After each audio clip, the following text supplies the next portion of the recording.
The Dursleys got into bed. Mrs. Dursley fell asleep quickly, but Mr. Dursley laid awake, turning in all over his mind. His last comforting thought before he fell asleep was that even if the Potters were involved, there was no reason for them to come near him or Mrs. Dursley. The Potters knew very well what he and Petunia thought about them and their kind. He couldn't see how he and Petunia could get mixed up in anything that might be going on. He yawned and turned over. It couldn't have affected them. Oh, how well wrong he was. Mr. Dursley might have been drifting into an uneasy sleep, but the cat on the wall outside was showing no sign of sleepiness. It was sitting as still as a statue, his eyes fixed unblinkingly on the far corner of Pilgrim Drive. It didn't so much as a quiver when the car door smashed in the next street, nor the two owls swooped overhead. In fact, it was nearly midnight before the cat moved at all. A man appeared on the corner the cat had been watching. Appeared so suddenly and silently you might have thought he'd just popped up out of the ground. The cat's tail twitched as its eyes narrowed. Nothing like this man had ever been seen in Pilgrim Drive.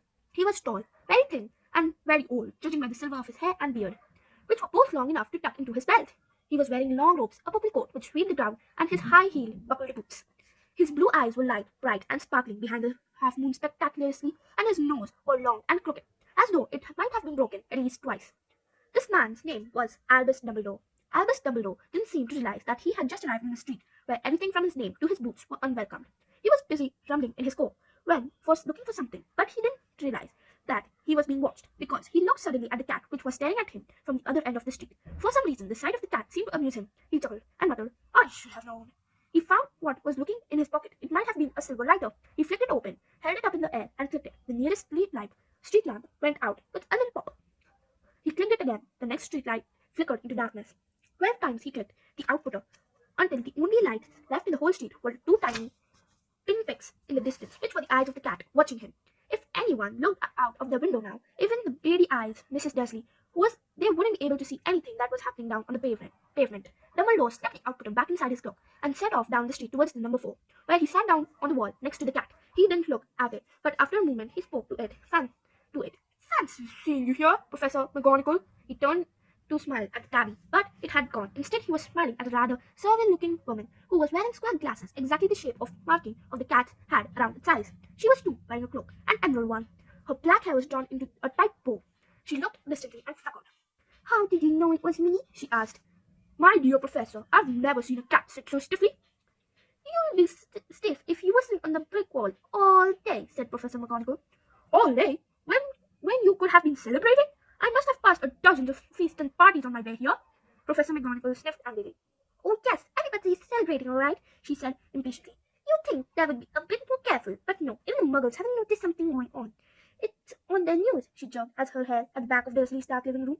"I heard flocks of owls shooting stars. Well, they're not completely stupid. They're bounded to notice something. Shooting stars down in Kent. I bet there was a Dinglax Dingle.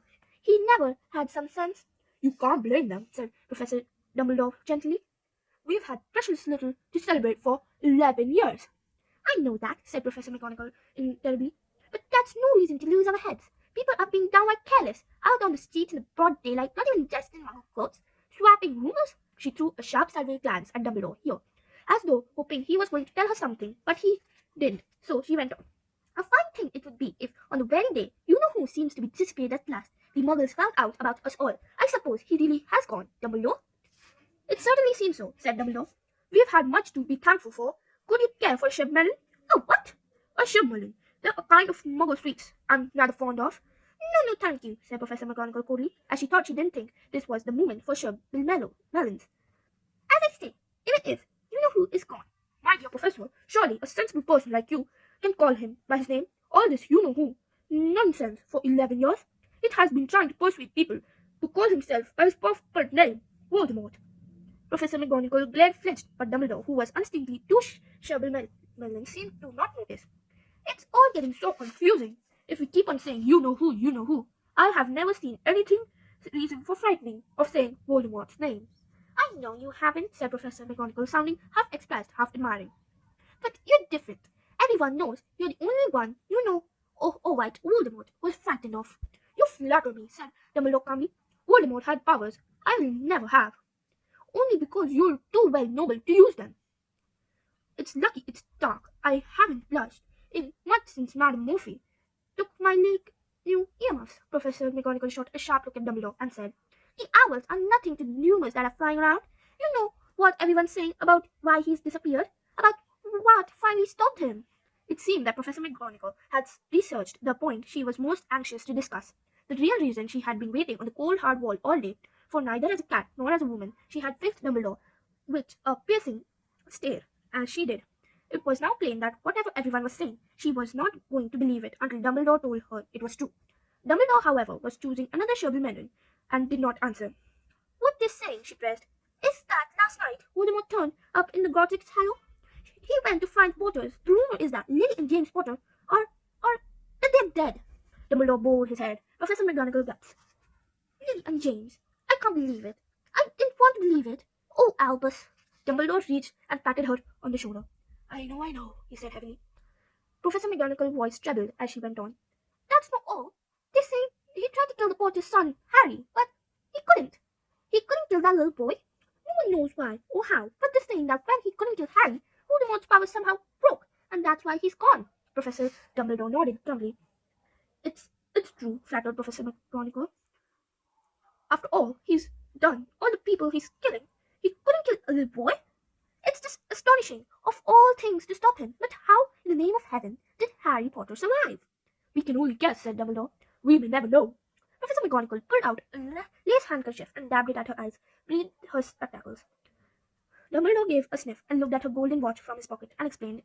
It was a very old watch. It had 12 hands, but no number. Instead, little panels moving around the edge. It must have made sense to Dumbledore, though, because he put it back into his pocket and said, Hadrick's late. I suppose it. He was who told you I'll be here, by the way. Yes, said Professor McGonagall, and don't suppose you're going to tell me why you're here of all places? I've come here to bring Harry to his uncle and aunt. They're the only family he has left. You can't mean the people who live here, cried Professor McGonagall, jumping at her feet and pointing at number 4. Dumbledore, you can't. I've been watching them all day. You couldn't find 2 people who are less like us. And they've got the son. I saw him taking his mother all the way to the street, screaming for sweets. Harry Potter, come and live here? It's the best place for him, said Dumbledore firmly. His uncle and aunt will be able to explain everything to him when he's older.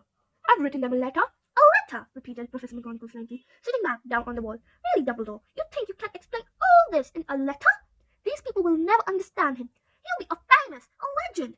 I would have been surprised if today I was known as Harry Potter Day in the future. There will be books written about Harry. Any child in our world will know his name. Exactly, said Dumbledore, looking seriously over the top of his half-moon glasses. It would have been to turn any boy's head. Famous before he can even walk or talk. Famous for something he wouldn't remember. Can't you see how much better off he'll be going up away from all that until he's ready to take it all in? Professor McGonagall opened her mouth, changed her mind, swallowed, and then said, Yes, you're right, of course. But how is the boy getting here, Dumbledore? She eyed his clock suddenly, as though she thought he might be hiding Harry underneath it. Hadrick's making him. You think it would be wise to trust Hadrick, for something as important as this? I would trust Hadrick with my life, said Dumbledore. I'm not saying his heart isn't in the right place, said Professor McGonagall rudely. But you can't pretend he's not careless. He does tend to... What was that? A loud, rumbling sound had broken the silence around them. It grew steadily louder as they looked up and down from the street for some sign of a headlight. It seemed to roar as the street for some sign of the headlight. It seemed to roar as they both looked up in the sky, and a huge motorcycle fell out of the air and landed on the road in front of them. The motorbike was huge. It was nothing to be a man sitting aside it.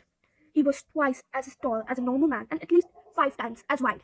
He looked simply too big to be allowed, and so wide, long tangles of bushy hair and beard in most of his face, and his hands were the size of dustbin lids, and his feet, in their leather boots, were like baby dolphins. In his vast muscular arms, he was holding a bundle of blankets. Hadrick, said Dumbledore, sounding relieved. At last, and where did you get that motorbike? Borrowed it, sir, said the giant, climbing carefully off the motorbike and spoke. Young Sirius Black lent it to me. I've got him, sir. No problem. Where there? No, sir. House almost destroyed, but I got him out, right before the muggles started swarming around. He fell asleep as we were flying over the bistro. Dumbledore and Professor McGonagall bent over, looked at the bundle of blankets, and inside, just visible, was a baby boy, fast asleep, under a tuft of jet black hair. Over his shoulder there was a curiously shaped cut, like a bolt of light. Is that fair? Whispered Professor McGonagall. Yes, said Dumbledore. He'll have that scar forever. Even if I could, I wouldn't. Scars can come in useful. I have one myself over my left knee, which is a perfect map of the London Underground. Well, give him here, Hadrick. We'll better get this over with. Dumbledore looked at Harry in his arms and turned over to the Dursleys' house. Could I just say goodbye to him, sir? Said Hagrid, as he bent his great shaggy head over Harry and gave him what must have seemed like a scratchy, whisky kiss. Then suddenly Harry let out a howl like a wounded dog. Shh, said Professor McGonagall. You wake up the muggles. Sorry, sobbed Hagrid, taking over a large pot of handkerchief and putting his face in it. But I can't stand it. Lily and James dead, and poor Harry off there live with muggles. Yes, it's always sad, but you'll get a grim of it, Hagrid, or we'll be found, Professor McGonagall whispered, patting Hagrid gently on the arms, as Dumbledore stepped over, lowered the garden wall, and walked into the door. He laid Harry gently on the doorstep and took a letter out of his cloak, tucked it inside Harry's blanket, and then came back to another two. For full minutes, the three of them stood and looked at the little bundle. Hagrid's shoulders shook. Professor McGonagall blinked furiously, and the twinkling light that usually shone from Dumbledore's eyes seemed to have gone out. Well, said Dumbledore finally, that's that. We've no business staying here. We may as well go and join the celebration.